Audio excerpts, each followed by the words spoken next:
श्री स्वामी समर्थ. मकर संक्रांतीपासून सूर्याचे उत्तरायण सुरू होते. सूर्य हा धनु राशीतून मकर राशीमध्ये प्रवेश करतो.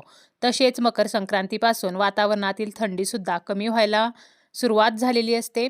मकर संक्रांतीच्या निमित्ताने जुने रुसवे फुगवे सोडून तिळगुळ खायला देऊन प्रेमाने वागण्याची परंपरा आहे. मकर संक्रांत हा नवीन इंग्रजी वर्षामध्ये येणारा पहिलाच सण. या दिवशी दान, स्नान, जप, तप, तर्पण या धार्मिक कार्यांना विशेष महत्त्व आहे. असे म्हटले जाते की मकर संक्रांतीच्या दिवशी केलेल्या दानाचे फळ हे इतर वेळेला केलेल्या दानाच्या 100 पटीने जास्त मिळते. या दिवशी शुद्ध तूप आणि घोंगडी दान केल्याने मोक्षाची प्राप्ती होते. त्याचप्रमाणे गंगेच्या तीरावरती दान करणे, गंगेमध्ये स्नान करणे हे अत्यंत शुभ मानले जाते. सूर्य हा सर्व राशींवरती प्रभाव टाकतो, परंतु सूर्याचा कर्क आणि मकर राशीमध्ये प्रवेश हा धार्मिकदृष्ट्या फलदायी मानला गेलेला आहे. हे संक्रमण 6 महिन्याच्या अंतराने होत असते. मकर संक्रांतीच्या दिवशी पतंग उडवला जातो. या दिवशी एकमेकांना तिळगुळ दिला जातो. त्याचप्रमाणे महिला या दिवशी वौसा पूजत असतात. हळदी कुंकू सुद्धा साजरे केले जाते.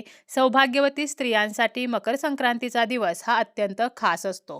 संक्रांती ही एक देवी आहे. लांब ओठ, दीर्घ नाग, एक तोंड व 9 भाऊ असलेल्या या देवीने संक्रांतीच्या दिवशीच संकरासुराची हत्या केली. प्रत्येक वर्षी जेव्हा संक्रांत येते त्यावेळेला प्रत्येकाच्या मनामध्ये पहिला प्रश्न येतो, तो म्हणजे यंदा संक्रांत कशावरती आहे. प्रत्येक वर्षी संक्रांतीचे वाहन, शस्त्र, वस्त्र, अवस्था, अलंकार, भक्षण या गोष्टी बदलत असतात. ती एखाद्या वाहनावर बसून एका दिशेकडून दुसऱ्या दिशेकडे जात असते आणि तिसऱ्या दिशेला पाहत असते.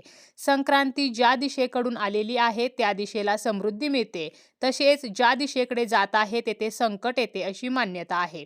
संक्रांतीने ज्या वस्तू धारण केलेल्या आहेत त्या वस्तू नष्ट होतात किंवा महाग होतात अशी सुद्धा समजूत आहे.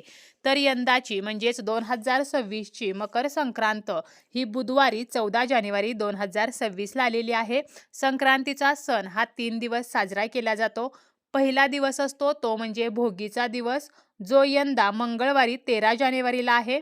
दुसरा दिवस म्हणजेच मकर संक्रांतीचा दिवस जो 14 जानेवारीला आहे. आणि तिसरा दिवस म्हणजे किंक्रांत म्हणजेच संक्रांतीची कर ही यंदा 15 जानेवारीला गुरुवारी असणार आहे. श्री शके 1947ची मकर संक्रांती बुधवार दिनांक 14 जानेवारी 2026 म्हणजे शके 1947 पौष कृष्ण 11 रोजी दुपारी 3:06 सूर्य मकर राशीत प्रवेश करत आहे. संक्रांतीचा पुण्यकाल हा बुधवारी दिनांक 14 जानेवारी 2026ला दुपारी 3:06 पासून ते सूर्यास्तापर्यंत असणार आहे. सूर्याचे मकर संक्रमण बालवकरणावर होत असल्याने वाहन वाघ असून उपवाहन घोडा आहे.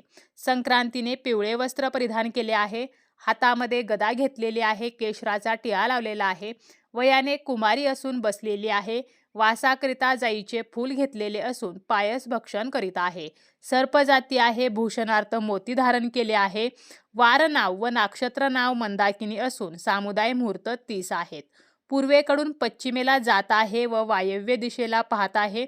संक्रांतीचे फळ: संक्रांतीने ज्या वस्तू परिधान केल्या आहेत त्या वस्तू महाग होतील. संक्रांती जेथून आलेली आहे तेथील जनतेला सुखाची प्राप्ती होईल. पर्व काळात द्यावयाचे दान: नवे भांडे, गाईला घास, अन्न, तिळपात्र, गूळ, तीळ, सोने, भूमी, गाय, वस्त्र, घोडा इत्यादी यथाशक्ती दान करावे. संक्रांतीच्या दिवशी वर्ज्यकामे: दात घासणे, कठोर बोलणे, गवत व वृक्ष तोडणे, गाई म्हशीची धार काढणे ही कामे या दिवशी वर्ज्य करायची आहेत. संक्रांतीच्या दिवशी काय करावे, काय करू नये? संक्रांतीच्या दिवशी आपण आंघोळीच्या पाण्यामध्ये थोडेसे तीळ टाकून तसेच थोडेसे गंगाजल टाकून त्या पाण्याने स्नान करायचे आहे. कारण या दिवशी गंगा स्नानाला खूप महत्त्व आहे, परंतु प्रत्येकाला गंगेमध्ये स्नान करणे हे शक्य होत नाही. त्यामुळे घरीच आंघोळीच्या पाण्यामध्ये जर आपल्या घरामध्ये असेल तर 4 थेंब गंगाजल टाकावे आणि जर नसेल तर आपण थोडीशी हळद टाकू शकतो किंवा चमच्याभर कच्चे दूध आंघोळीच्या पाण्यामध्ये टाकू शकतो. त्याचप्रमाणे तीळ जे आहेत तर ते सुद्धा आपण या दिवशी आंघोळीच्या पाण्यामध्ये टाकू शकतो. तीळ जेव्हा आपण आंघोळीच्या पाण्यामध्ये टाकतो तर त्या तिळातील तेल त्या पाण्यामध्ये उतरते आणि थंडीमध्ये याचा आपल्या शरीराला फायदाच होत असतो. मकर संक्रांत सणाचा पहिला दिवस म्हणजेच भोगीच्या दिवशी गाईला बाजरीची तीळ लावलेली भाकरी आणि त्यात सोबत आपल्याला भोगीची भाजी हा नैवेद्य द्यायचा आहे.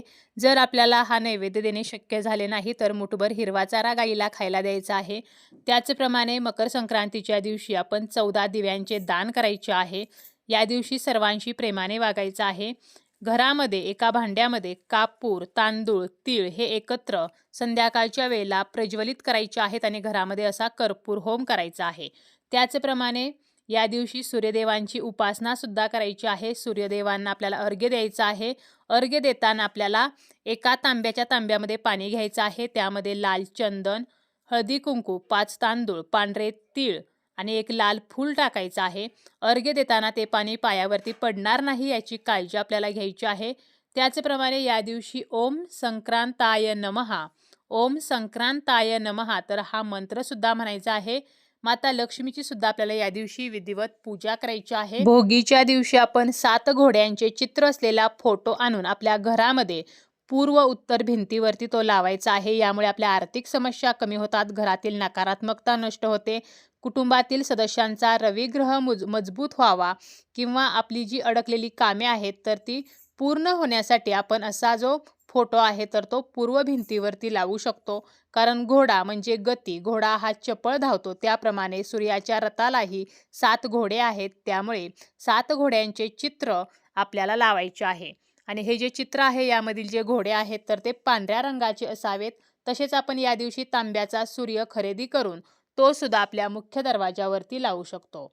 या दिवशी म्हणजेच भोगीच्या दिवशी आपल्याला शेकोटी पेटवायची आहे आणि त्यामध्ये तीळ व गूळ टाकायचे आहेत आणि हात जोडून प्रार्थना करायची आहे की आपल्या जीवनातील सर्व नकारात्मक वाईट गोष्टींचा त्याग व्हावा. ज्यांना शेकोटी पेटवणे शक्य नाही तर त्यांनी घरामध्येच तीळ आणि गूळ ह्या ज्या वस्तू आहेत तर त्या एकत्र जाळायच्या आहेत. संक्रांतीच्या सणाच्या दिवशी काही गोष्टी मात्र चुकूनही करू नयेत. जसं की संक्रांती दिवशी आंघोळ केल्याशिवाय काहीही खाऊ पिऊ नये. या दिवशी दारामध्ये कोणी आलं तर रिकाम्या हाताने परत पाठवू नये. कारण मकर संक्रांतीला दानाला खूप महत्त्व आहे. त्यामुळे दारात आलेल्या व्यक्तीला काही ना काहीतरी द्यायचं आहे. या दिवशी झाडे तोडायची नाहीत, गवत कापायचं नाही. त्याचप्रमाणे कांदा, लसूण, मांसाहार आपल्याला वर्ज्य करायचा आहे. तामसिक अन्नपदार्थ वर्ज्य करायचे आहेत. भोगीची आपण जी भाजी बनवतो यामध्ये सुद्धा कांदा लसणाचा वापर करायचा नाही. या दिवशी खोटे बोलणे, कटू बोलणे आपल्याला टाळायचं आहे. कोणालाही वाईट बोलायचं नाही.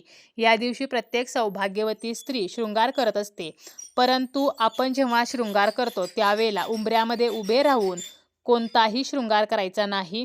त्याचप्रमाणे आपले जे सौभाग्य अलंकार आहेत, मंगळसूत्र असेल, जोडवी, सिंदूर किंवा बांगड्या तर हे आपल्याला इतरांना द्यायचे नाहीत. आपण नवीन देऊ शकतो, परंतु जे आपण वापरतो ते कधीही द्यायचं नाही आणि इतरांकडून आपणही घ्यायचं नाही. त्याचप्रमाणे या दिवशी तेल, झाडू, प्लास्टिकच्या वस्तू, धारदार वस्तू, धने, मीठ, हळद तर या वस्तूंचे दान हे अजिबात करू नये. किंक्रांतीच्या दिवशी म्हणजे जी संक्रांतीची कर असते, संक्रांतीचा दुसरा दिवस असतो, या दिवशी नवीन वस्तूंची खरेदी करू नये. घरामध्ये कलह, किरकिर करू नये. कोणाशी भांडण करू नये. या दिवशी शुभकार्य करू नयेत. चामड्याच्या वस्तू परिधान करणे टाळावे. त्याचप्रमाणे या दिवशी सुगड पाहू नये. आपण ज्या सुगड पुजलेल्या असतात तर ते आपल्याला संक्रांतीच्या दिवशी संध्याकाळी झाकून ठेवायच्या आहेत. त्याचप्रमाणे किंक्रांतीच्या दिवशी लांबचा प्रवास टाळायचा आहे. हळदी कुंकू, बोरनाण हे सुद्धा या दिवशी करू नये.